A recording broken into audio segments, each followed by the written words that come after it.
Hi folks, you've stumbled onto the first ever episode of theDime with Skye D. Got a great guest tonight, Stephen Vargo, so stick around, we're going to have a lot of fun, and thanks a lot for joining us. Lay it down, Ryan.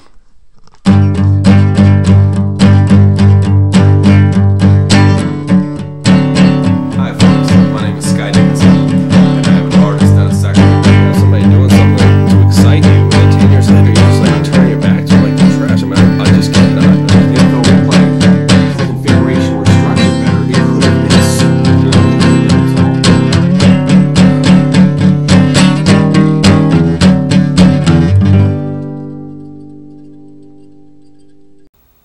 Hi there, I'm Skye Dickenson.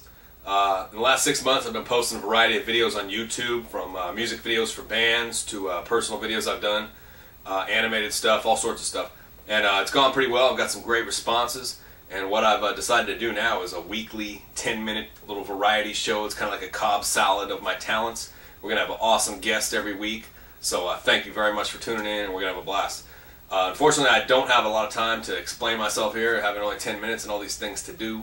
I've learned over the years that a quick way to learn about somebody is for them to talk a little bit about some jobs they've had. When I was in college, I was lucky enough to work at a couple very nice restaurants, which was great because it generated some cash in my pocket. One was a very nice 5-star Italian restaurant, and one was a nice steakhouse.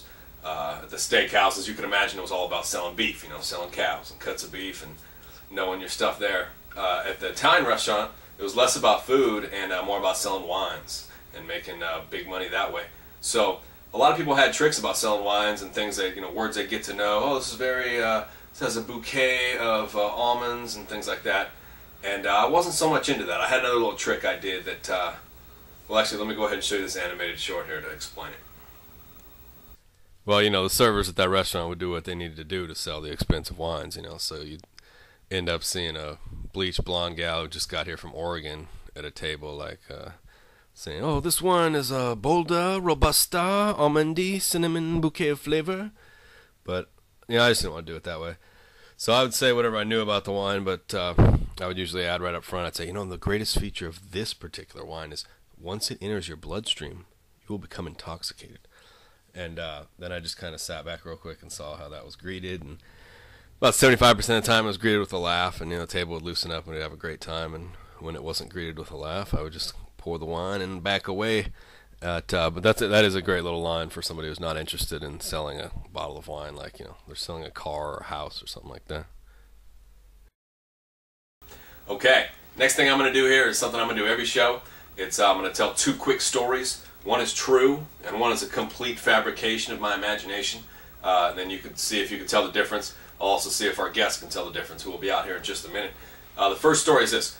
I learned this when I Googled Hugh Hefner, that Hugh Hefner was actually dishonorably discharged from the Navy in 1953 for his involvement in a poker game in Korea where they were wagering not money but prostitutes. Some general had gone and rounded up like 10, 20 prostitutes, passed them out to all the guys playing, and everybody was wagering them, and the game didn't end until one guy possessed all the prostitutes, as the story goes. A couple months down the road, somebody else got popped, got busted for something else. They ratted out this poker game to save themselves, and Hugh Hefner and the rest of the bunch were dishonorably discharged. That's the first story. The second one goes all the way back to 1932 in Chicago. The Chicago Bears were set to play the Ohio Spartans at an outdoor stadium. I think it might have been Soldier Field. But it was just way too windy and way too cold the whole week, and they couldn't postpone this game any longer. So their only option was to bring it indoors in Chicago to an indoor rodeo arena. And the rodeo arena naturally didn't have enough room to fit a football field. So they made the football field 80 yards, and the walls on the side were right on top of the sidelines. So they didn't want people running in the walls and getting injured, so they marked off 10 yards from each sideline and put a mark where the ball would be placed to start each play. And that's how the NFL invented the hash marks. All right.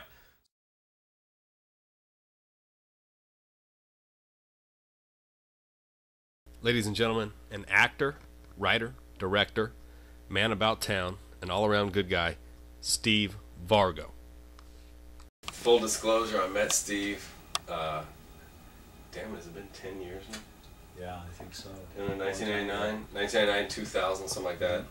And I met him from hanging out with another friend of mine who was an actor in theater and did a show. I can't remember the name of the show, but I can tell you, I can probably jog your memory. there was a picture where you guys were sitting on railroad tracks drinking Pabst Blue Ribbon. What was That would be True West. True West. Yes, yeah. yes, yeah. So Yeah. great to have you here as my first guest. Thank you. So Steve, man, you are born in Detroit, Michigan, correct? That's right. Detroit, a small town outside of Detroit, Michigan called Ypsilanti, Michigan, which is a small Greek town. It's a college town now. It's the home of Eastern Michigan University. Oh, is that right? Right. My father was a fireman. You know, my mother was a housewife.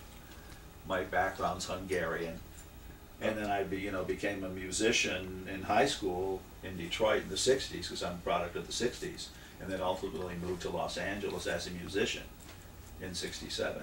To Hollywood. 1967. Yeah. All At the the things. age of. At the ripe age of 19. Whoa. Yeah, and I was So- rocking the place. So these stories, this puppy kush, I thought the way you delivered the second I lost consciousness there a couple of times in that second story. I love Hugh Hefner. I think that's very strange, but I would go that the first story is true and the second story is not true. That would be my guess.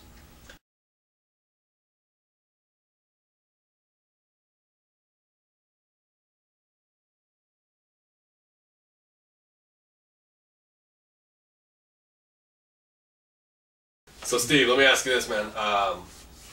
As Matt K. Miller said in his most recent one-man show, Fits and Parts, you don't become an actor, you realize you're an actor, much like realizing you're colorblind or a Republican. So at what point in your life did you realize you were an actor? I was 40 years old. I was living in Roseville. I'd been working for Hewlett-Packard, and I was taking some classes at American River College because I was going to study real estate and be a real estate tycoon. Okay. And so I had signed up one summer for a business law course. I got to the business law course, the first day of business law, there were like 57 students there. So I went to the registrar's office and looked at the giant catalog at the desk at American River College. Well, the first section was arts. So I opened up, I just started going through the book alphabetically, looked at the different stuff and saw an acting class that was a 6-week class. Okay. And I had been a musician for many years and always thought of myself as like I said, a raconteur, a bon vivant, an entertainer, so I said, perfect, I'll take an acting class. So I signed up for the class, and Nancy Silva's my teacher, and she's a, local kind of an academic celebrity, kind of very colorful sort of a lady. And the class was very intense. It was 4 hours a night, twice a week, because it was a condensed class. Okay. So about 2 hours into the first class, on the very first night, I knew that I was an actor. Wow. I came home after that very first night. I didn't probably sleep maybe for 2 or 3 days. Wow. I was like mystified. I read plays. I dreamed. I was, fascinated by the possibilities. So I started taking acting classes at 40, and at 40, there was no 40 years old. So anytime I went anywhere, I got cast. Wow. I was the senator. I was the dad. I was This all the started at priest. 40. At 40, yeah. Wow. A completely different subject. Sure. The internet was invented when I was 15 years old. Uh-huh. So imagine, if you could, the internet being invented when you were 15 years old. And how would that have changed your life? Wow. Well, I don't know. I think it might have inhibited me or slowed me down somehow, because I think there's just an overabundance or an over amount of information on the internet that, as a 15-year-old or a 16 or a 19 or even a 61-year-old that I need to have access to. Yeah. So as much as I like 24-hour porn, I don't really think that that's the way. God. You know what I mean? Sure. Yeah. So, and I think when you have choices, when you have so many choices, I think you get drawn into that world. Yeah. I did want to ask one last thing. Okay, sure, all right. What do you got going currently right now? Right now, I am directing a series of monologues at the Thistle Dessert Theater, which is going to open July 10th. I'm also producing a new sci-fi hit, Planet of Vampire Women. Oh, which nice. I'm also playing one of the lead characters. I'm playing Doc Calaveras, who's kind of a Hunter S. Thompson. I'm an intergalactic drug dealer doctor who's run away with 3 space pirates after we've robbed like a huge amount of money, and we crash, believe it or not, on a planet inhabited by, you got it, sexy. So yeah, it's been a ton of fun. Thanks again. If you've made it this far, I love you, and I'll see you next time. Peace.